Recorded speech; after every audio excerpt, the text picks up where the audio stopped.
Bonjour à tous, bienvenue sur la chaîne Actu Techno et autres. J'espère que vous allez bien. Aujourd'hui, nous allons parler de la PlayStation 5. Voilà. Alors, avant tout, on va faire un petit historique par rapport à la PlayStation. PlayStation est une marque japonaise, voilà, c'est Sony en fait, voilà. Euh, il y a eu plusieurs PlayStation.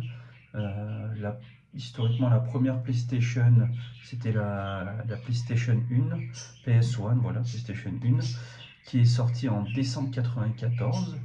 Ensuite, il y a eu la PS2, qui est sortie en novembre 2020. Ensuite, il y a eu la PS3, qui est sortie en mars 2007. La PS4, qui est sortie en novembre 2014 et la PlayStation 5 qui est sortie en novembre 2020 en Europe. Voilà. Alors voilà, à chaque fois ça a été une évolution de la console. À chaque fois c'est une évolution qui marquait des pas technologiques à chaque fois. C'était voilà, une amélioration continue du produit avec beaucoup d'innovations technologiques et des matériaux, des puces, de l'électronique, de plus en plus de meilleures manufactures, on va dire. Voilà. Euh, voilà. Alors, on va parler plus particulièrement de la PlayStation 5. Voilà, elle a des composants beaucoup plus puissants. Elle a une définition 4K. Elle dispose aussi d'un lecteur SSD. Voilà, c'est les nouvelles générations de disques durs. Le prix de la PlayStation 5 est de à peu près 500 euros de nos jours. Voilà, il existe aussi une version slim. Maintenant, de nos jours, on trouve plus une version slim qui est sortie au mois de novembre 2023. L'avantage de la slim, c'est qu'elle est 30% euh, plus petite, plus petite en taille que la PS5 d'origine qui a été sortie en 2020. Voilà. Euh, alors après la PS Slim, on a une nouvelle PlayStation qui est sortie en novembre 2024 au prix de 800 euros.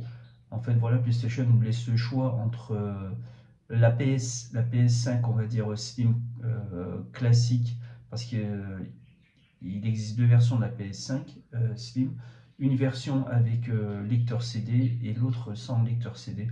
Une pour jouer plus, télécharger les jeux en réseau, et l'autre euh, on peut aussi télécharger les jeux, mais mettre aussi un CD directement dedans. Voilà, après chacun, on va dire, l'achète selon son besoin. Voilà, quoi. Après, elle est moins chère quand il manque le lecteur CD. On peut l'acheter en plus, voilà.